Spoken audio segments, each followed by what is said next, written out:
በልጅነታችን ሁላችንም በቲቪ መስኮት እያየን በደስታና በሳቅ እየተከታተልነው የነበረው ያ አራቱ በቀለም ያሸበረቁ ፍጥረታት በሰፊው አረንጓዴ ሜዳ ላይ የሚጨፍሩበት ቴሌታቢስ የተባለው ፕሮግራም ታስታውሳላችሁ?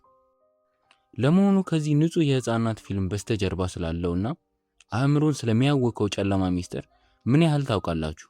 በዓለም ዙሪያ በሚሊዮን የሚቆጠሩ ወላጆችን ያስደነገጠው የሳይንቲስቶችንና የተመራማሪዎችን እንቅልፍ የነሳው ያ እውነተኛ ታሪክ ልባችሁን በፍርሃት ላይ ያቆመው ይችላል። ብዙዎቻችን ዝም ብሎ የህፃናት ማዝናኛና ምንም ጉዳት የሌለው የካርቱን ፕሮግራም ይመስለን ነበር። ነገር ግን እውነታው ፍጹም የተለየ ነው። ከነዚህ አራት ፍጥረታት በስተጀርባ የአእምሮ በሽተኞችን ስቃይ፣ የሰውን ልጅ አእምሮ የመቆጣጠር ሚስጥራዊ ሴራና ማንም ሊነግራችሁ የማይደፍረውን ሰቅጣጭ እውነታ ተደብቋል። ዛሬ በዚህ ቪዲዮ የቴሌታቢስን ሙሉ ጨለማ ታሪክ ዝርዝር በዝርዝር ይዘንላችሁ ቀርበናል። ሰብስክራይብ አድርጋችሁ ከሆነ ትንፋሻችሁን አስራችሁ ወደ መጀመሪያው ሚስጥር እንለፍ። ካለበለዚያ ደግሞ ሰብስክራይብ ማድረጋችሁ እንዳትረሱ። በዓለም ዙሪያ በትልልቅ የታሪክ ተመራማሪዎች ዘንድ ትልቅ መነጋገሪያ የሆነው ዋነኛና የመጀመሪያው ጨለማ ታሪክ የሚጀምረው ከእውነተኛ የህይወት ታሪክ ላይ ነው።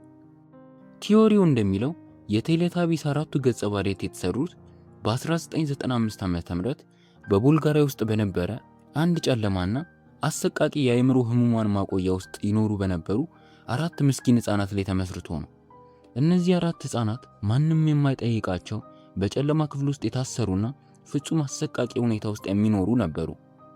አንደኛዋ ላላ የምትባለው ህፃን ለዓመታት በጨለማ ክፍል ውስጥ ተዘግቶባት በመኖሯ ምክንያት ቆዳዋ ሙሉ በሙሉ ወደ ቢጫነት ተቀይሮ ነበር።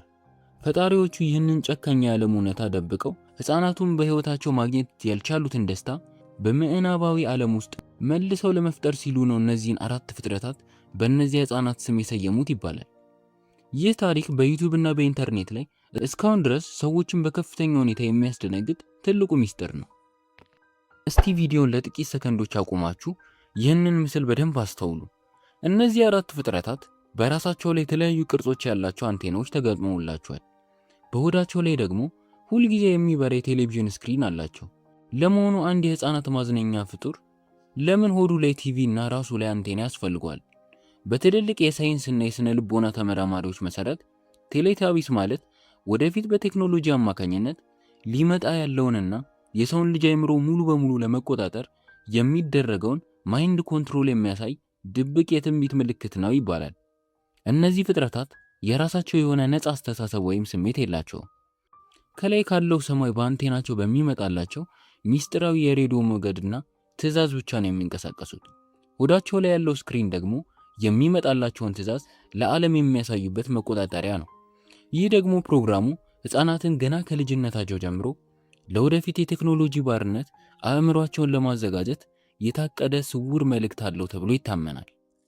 ሌላኛው በፕሮግራሙ ውስጥ በየቀኑ የምናያት ነገር ግን ፍርሃትን የምትዘራው ያቺ በፀሐይ ውስጥ ሆነ የምትስቀው ህፃን ናት። በዚያ ሰፊና አረንጓዴ ሜዳ ላይ አራቱ ፍጥረታት ሲሮጡና ሲጨፍሩ ያቺ የፀሐይ ፊት ያላት ፀሐይ ግን ሁልጊዜ ከላይ ሆና በትኩረት ትመለከታቸዋለች። ይህ የሚያሳየን እነዚያ ፍጥረታት በራሳቸው ነፃ ዓለም ውስጥ የሚኖሩ ሳይሆኑ በአንድ ትልቅ ላቦራቶሪ ወይም በልዩ የላዕላይ ኃይል ጥብቅ ቁጥጥር ስር እንዳሉ የሚያሳይ ነው። ያለሷ ፈቃድ መሬቱን ለቀው መሄድ አይችሉም። እሷ ስትስቅ ይስቃሉ፣ እሷ ስትጠልቅ ደግሞ ወደ መሬት ጉድጓዳቸው ይገባሉ።